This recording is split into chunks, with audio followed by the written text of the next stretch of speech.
Vaccinations. That's what the topic that I'm going to talk about today. The topic of my this semester course is parents should vaccinate their kids legally or through consequences. Do I personally agree with that? No, I don't. Because I believe if there is a risk, there must be a choice.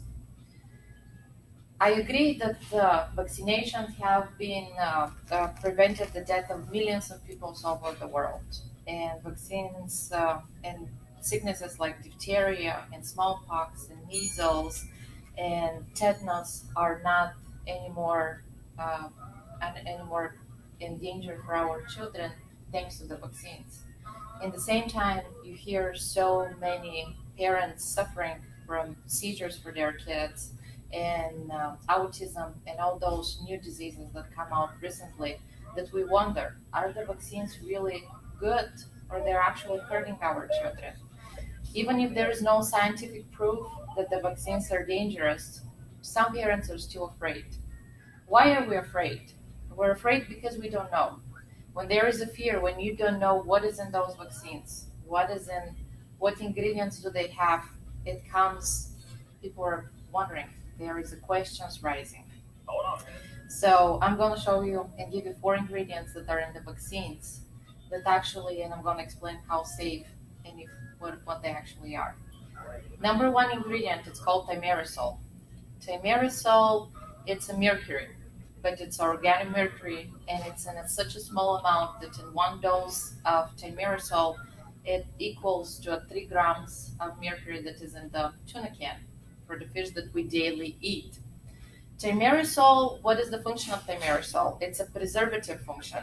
Thimerosal is used in vaccines since 1930s, and it helps to protect against dangerous bacterial and fungal contamination.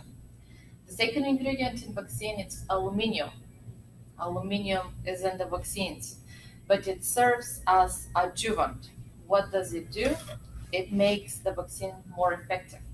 It strengthens the immune system response of the person, and the quality and actually the quantity of the of aluminum in the vaccine it's so small that it shouldn't actually cause any reaction against it.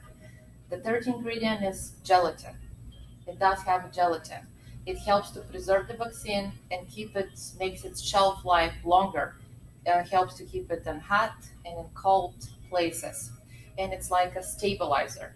And even if gelatin is the only single largest source of severe allergic reaction, the cases that actually are linked to gelatin in vaccines of kids being allergic to it is extremely small. The fourth ingredient is antibiotic. Antibiotic, it's used in the production of the vaccines, in the production process. And it's actually the amount of the antibiotic, it's far less in the end result that is in the whole process of it. And there is not even one single case that antibiotics has caused any seizures or a reaction. Even if we said that all those ingredients are safe and vaccination are safe, scientists all over the world, researchers have no data and has no proof that vaccinations are hurting kids.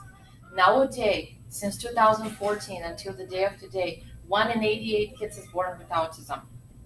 In 2014, it was 1 in 54. How is that possible? Only for 2018, over $100.65 million only for 3 months have been paid by the Vaccine Injury Compensation Program. And for already 29 years that the vaccine have been on the market, that program has paid over $3.7 billion. There is 18,426 field petitions, and 16,555 of them have been approved. That means that almost all of them, there is a reason for the parents to be scared about it. Even if this statistic sounds bad, I believe that there should be a different way. You might think that there is a green vaccine, that there is a alternative. Unfortunately, no.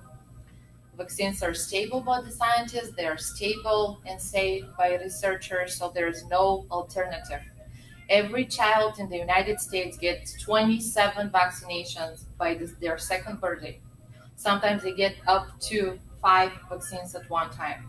What we can do about this is alternative schedule. Not all the pediatricians agree with that, but alternative scheduling is one of the things that can help babies actually stop the seizures and make it better. One of the best examples is Jenny McCarty.